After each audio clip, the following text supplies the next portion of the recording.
O Sacrifício, capítulo 12, de A Arte de Viver para as Novas Gerações, de Ho Van Eng.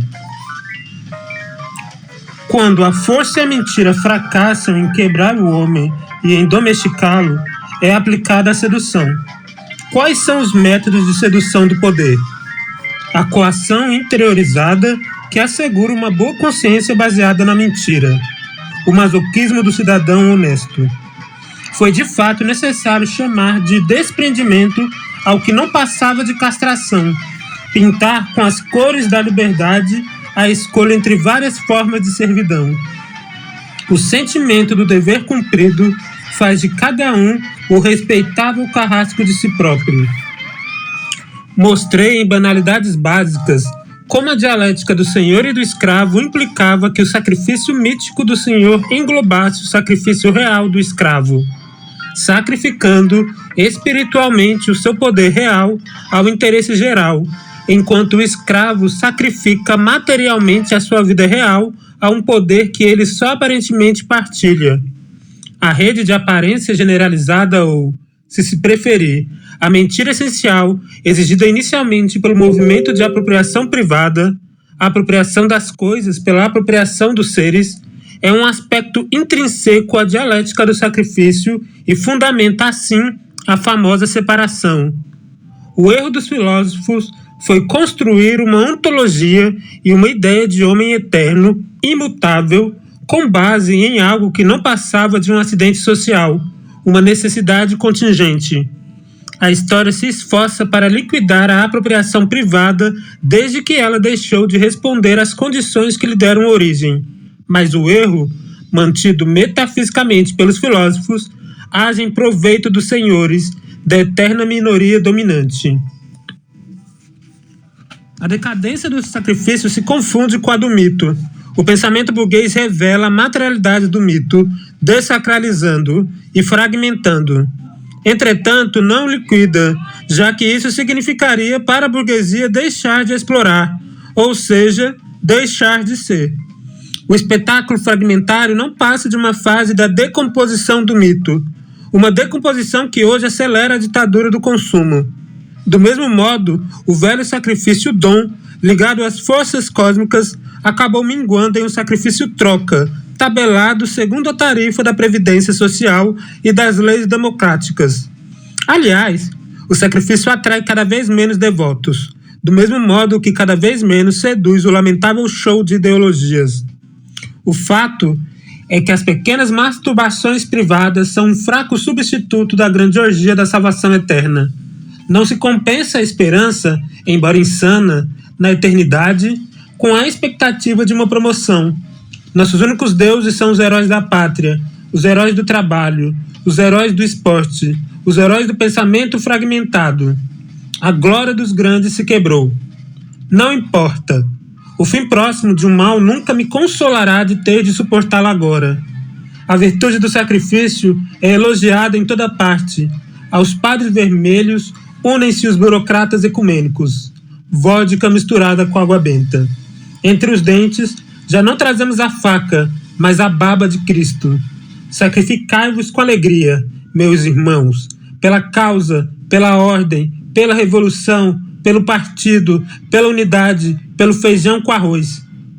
Os velhos socialistas costumavam dizer esta célebre frase: eles dizem que estamos morrendo pela pátria, mas estamos morrendo pelo capital. Os seus herdeiros são agora fustigados por fórmulas idênticas. Eles dizem que se luta pelo proletariado, mas na verdade se morre pelos seus dirigentes. Vocês não estão construindo o futuro. Homens e aços são a mesma coisa aos olhos do plano quinquenal. E após ter descarregado essas verdades óbvias, o que fazem os jovens radicais de esquerda? Entram para o serviço de uma causa, a melhor das causas.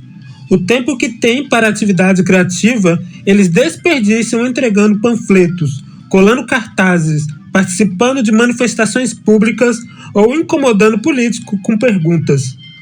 Eles se tornam militantes, fetichizando a ação já que outros pensam por eles. O sacrifício parece ter infinitos truques guardados na manga. A melhor das causas é aquela na qual o indivíduo se perde melhor de corpo e alma. o princípio da morte é meramente o princípio negado da vontade de viver. Um dos dois princípios leva a melhor. Não há meio termo, nem compromisso possível no nível da consciência. É necessária a defesa integral de um ou de outro. Os fanáticos das ordens estabelecidas, chuans, nazistas, carlistas, demonstraram sua escolha inequívoca pelo Partido da Morte com absoluta consistência. Ao menos, a linha fascista do Viva la Muerte é clara, sem rebarbas. Por outro lado, os reformistas da morte em pequenas doses, os socialistas do tédio, nem sequer têm a honra extravagante de ter uma estética de destruição total. Apenas sabem moderar a paixão de viver, endurecendo-a de modo que, voltando-se contra si mesma, se torna paixão de destruir e de se destruir.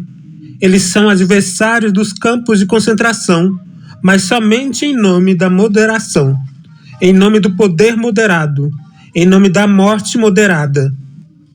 Grandes desprezadores da vida que são, os partidários do sacrifício absoluto ao Estado, à causa, ao Führer, têm uma coisa em comum com aqueles cuja paixão de viver desafia as morais e as técnicas de renúncia.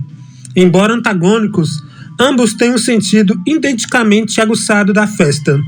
A vida assemelha-se tão espontaneamente a uma festa que, quando torturada por um monstruoso ascetismo, emprega todo o brilho que lhe foi roubado para se destruir de uma só vez. A festa que as legiões ascéticas, os mercenários, os fanáticos, os grupos suicidas conhecem no instante de morrer é, porém, uma festa macabra, petrificada como diante da eternidade de um flash fotográfico, estetizada. Os paraquedistas de que fala Biger entram na morte por meio da estética, com estátuas em sua honra, ornados de madrepérola, conscientes talvez da sua última histeria. A estética é de fato a festa esclerosada, privada de movimento, separada da vida com uma cabeça de Jivaro. A festa da morte. O elemento estético, o elemento de pose, corresponde aliás ao elemento de morte que segrega a vida cotidiana. Todos os apocalipses são belos, mas é uma beleza morta. Ó canção dos guardas suíços, que Luiz Ferdinand Céline nos ensinou a amar. O fim da Comuna de Paris não foi um apocalipse. Dos nazistas que sonham em trazer abaixo o mundo junto com eles, aos comunardes incendiando Paris, existe a distância da morte total, brutalmente afirmada, a vida total, brutalmente negada. Os primeiros limitam-se a desencadear o processo de aniquilamento lógico instaurado pelos humanistas que ensinam a submissão e a renúncia. Os últimos sabem que uma vida apaixonadamente construída não pode mais ser afastada, que existe prazer maior em destruí-la por inteiro do que em deixar que a mutilem, que mais vale desaparecer nas chamas do prazer vivo do que ceder tudo ao ceder um só palmo. É melhor morrer em pé do que viver ajoelhado. Se lhe tirarmos a ênfase, esse grito abusivamente proferido pelos stalinistas e Bahuri parece-me que é pronunciado com altivez a favor de uma certa forma de suicídio, de uma forma feliz de despedida. Aquilo que foi válido para a comuna permanece válido para o indivíduo. Contra o suicídio por cansaço, contra essa renúncia que coroava outras renúncias, que se dê uma última gargalhada, à maneira de Cravan, ou se cante uma última canção à maneira de Revanchol. A revolução termina no momento em que passa a ser necessário se sacrificar por ela. O indivíduo não pode se entregar a uma revolução, somente a um fetiche. Os momentos revolucionários são as festas nas quais a vida individual celebra a sua união com a sociedade regenerada. O apelo ao sacrifício soa neste contexto como um dobre de finados. Gilles Velles, ao escrever: se a vida dos resignados não dura mais que a dos rebeldes, mais vale então ser rebelde em nome de uma ideia, ficava aquém da sua intenção. Um militante só pode ser revolucionário apesar das ideias que aceitou servir.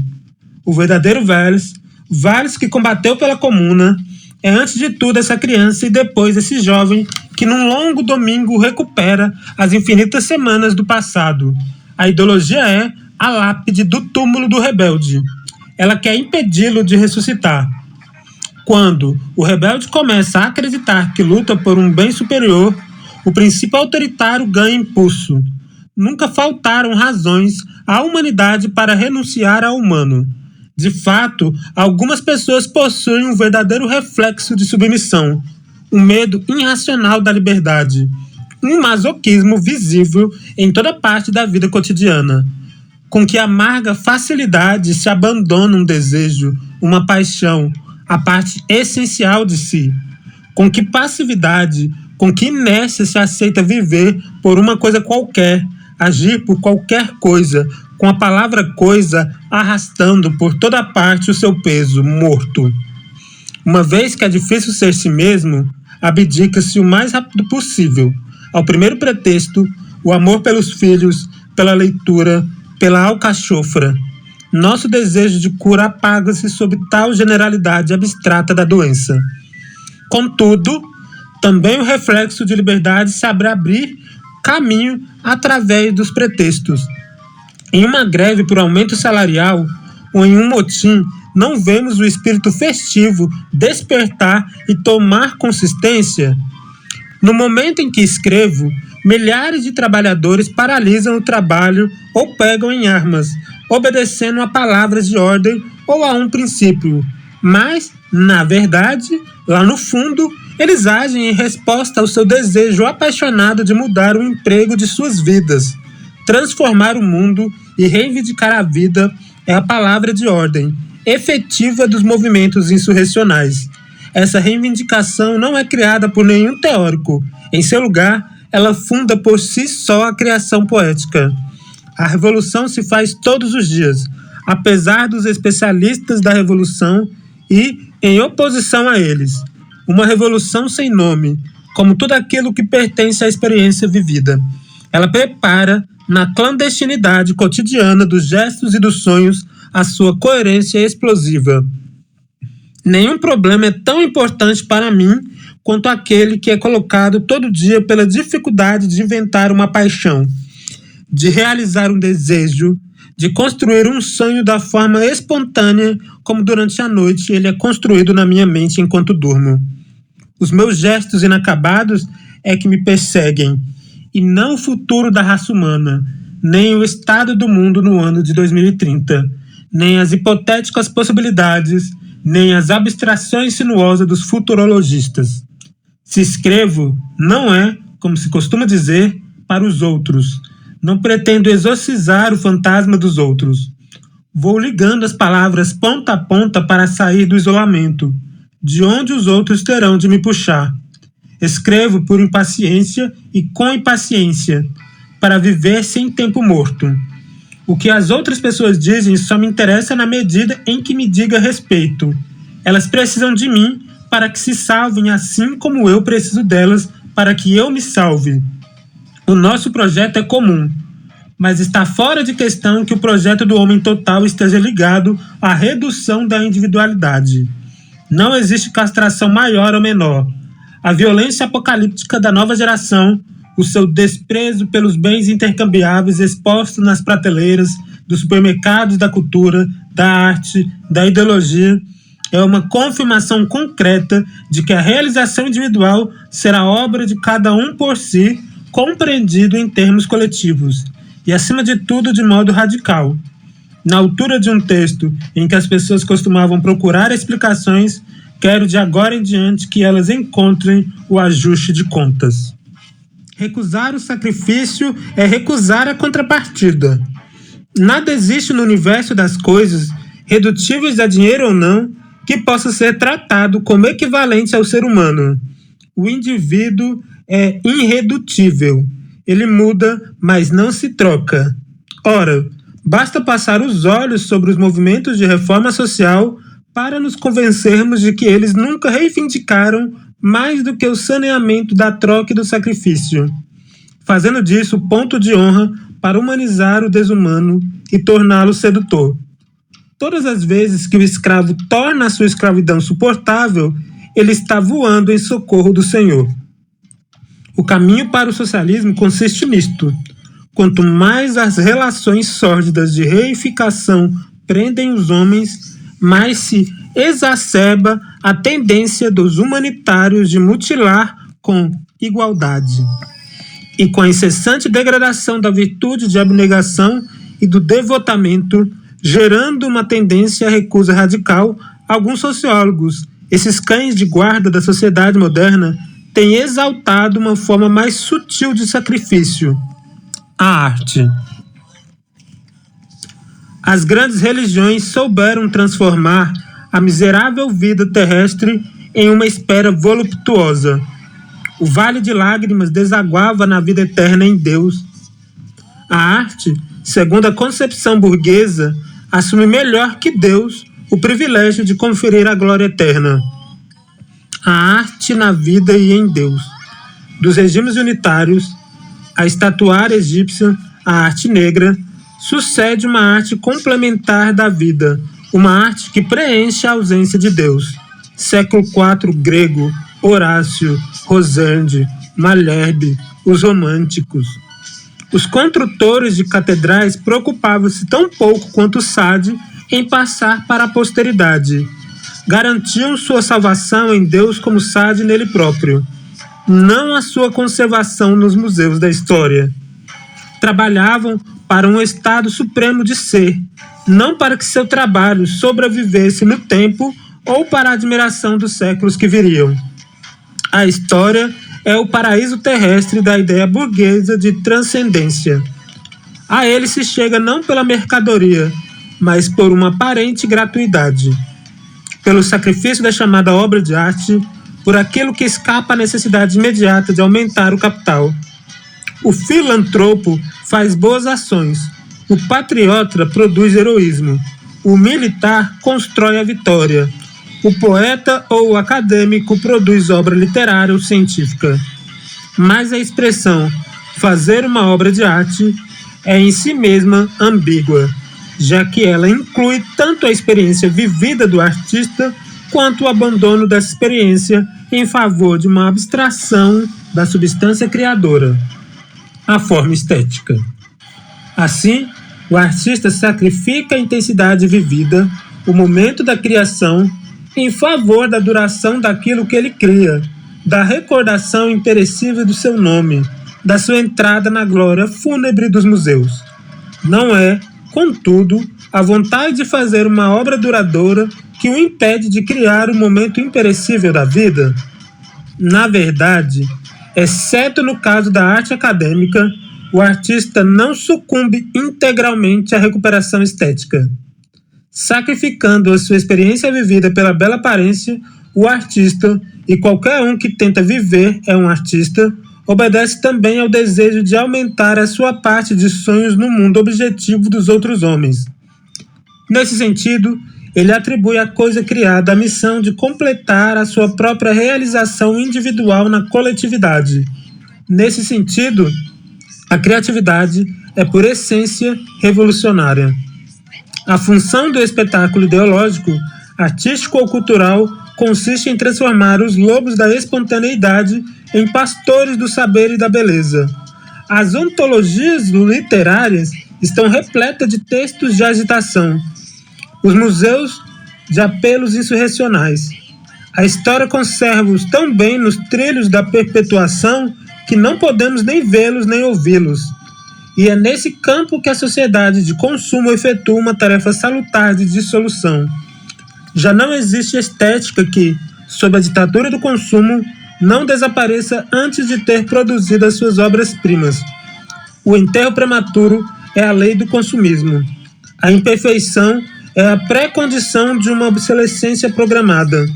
A única condição de um súbito fulgor estético ocorre quando, momentaneamente, alguém encontra um modo de sobrepujar o espetáculo da decomposição artística dentro dos seus próprios termos, e qualquer originalidade desse tipo se acha rapidamente de olhos fechados em qualquer shopping center. Bernard Buffett, Pop Art, Andy Warhol, George Mathieu, Alain Robert Grillet e o rock and roll. Onde estão vocês agora?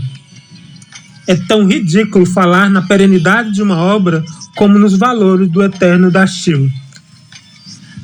Quando os sociólogos mais evoluídos finalmente compreenderam como o objeto de arte se tornava um valor mercantil e que os artistas trabalhavam de acordo com as normas da reputabilidade, eles acharam que era necessário regressar à origem da arte, à vida cotidiana, não para transformá-la, pois não é essa a sua atribuição, mas para fazer dela a própria matéria-prima de uma estética nova que desafiaria as técnicas de empacotamento, escapando assim ao mecanismo de compra e venda.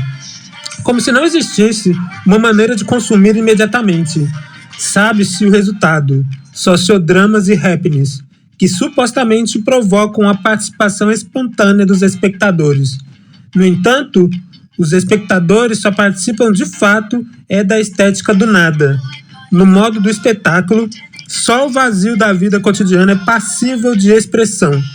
Em matéria de consumo, o que existe de melhor que a estética do vazio? À medida que se acelera, a decomposição dos valores se tornou a única forma de distração possível. O truque consiste em transformar os espectadores do vazio cultural e ideológico em seus organizadores. A inanidade do espetáculo é preenchida pela participação obrigatória do espectador, do agente passivo por excelência. A lógica última do happening e dos seus derivados é fornecer à sociedade de escravos sem senhores, que os cibernéticos nos pouparam. O espetáculo sem espectador que ela requer. Para os artistas, no sentido estrito do termo, a via de recuperação absoluta está totalmente traçada. Eles terão somente que seguir os sociólogos mais avançados e seus consortes na grande corporação de especialistas. O poder saberá recompensá-los por terem aplicado seu talento à tarefa de vestir em cores novas e sedutoras o velho condicionamento à passividade. Vista da perspectiva do poder, a vida cotidiana não passa de um emaranhado de renúncias e mediocridades, um verdadeiro vazio. Uma estética da vida cotidiana faria de cada artista um organizador desse vazio. A última manobra da arte oficial será tentar modelar sob uma forma terapêutica aquilo a que Freud tinha chamado com simplicidade suspeita de instinto da morte, ou seja, a submissão alegre ao poder.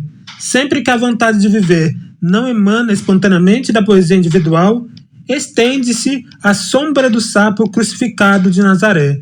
Não se salvará o artista que vive em cada ser humano, regredindo às formas artísticas dominadas pelo espírito do sacrifício. Tudo deve ser retomado da estaca zero. Os surrealistas, alguns pelo menos, compreenderam que a única superação válida da arte estava na experiência vivida, uma obra que nenhuma ideologia recupera na coerência da sua mentira. Eles fracassaram, é claro, exatamente por causa da sua atitude complacente perante o espetáculo cultural. A decomposição contemporânea em matéria de pensamento e de arte oferece, é verdade, riscos menores de recuperação estética do que no decorrer dos anos 30. A conjuntura atual pode apenas reforçar a agitação situacionista. Muito já se lamentou, precisamente após os surrealistas, a desaparição de determinadas relações idílicas como a amizade, o amor, a hospitalidade. Não nos deixemos enganar.